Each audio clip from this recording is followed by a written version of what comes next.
Hello hi అండి. ఈరోజు నేనైతే బొడగాకరకాయ కర్రీ ఎలా చేయాలో చూపిస్తాను, వచ్చేసేయండి. మీలో ఎంతమందికి బొడగాకరకాయ కర్రీ ఇష్టమో కామెంట్ కూడా చేసేసేయండి. ముందుగా అయితే బొడగాకరకాయలు మంచిగా వాటర్లో వాష్ చేసుకొని సన్నగా కట్ చేసుకోవాలి. ఈ బొడగాకరకాయలు శ్రావణ మాసంలోనే ఎక్కువగా దొరుకుతాయి, తర్వాత తినకూడదంటారు. ఎందుకంటే పుచ్చులు పురుగులు ఉంటాయి.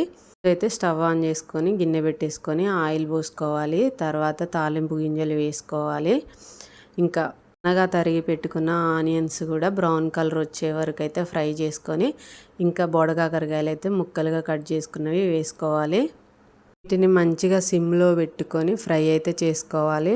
10 మినిట్స్కి ఒకసారి మూత తీస్తూ మంచిగా కలబెట్టుకొని ఈ కలర్ వచ్చే వరకు అయితే ఫ్రై చేసుకోండి. ఇంక ఇవి ఫ్రై అయిన తర్వాత పసుపు, కారం, ఉప్పు, మసాలా వేసుకొని మంచిగా కలుపుకున్న తర్వాత మిల్క్ కూడా యాడ్ చేసుకోండి. మిల్క్ వేసుకుంటే ఏంటంటే టేస్ట్ బాగుంటుంది.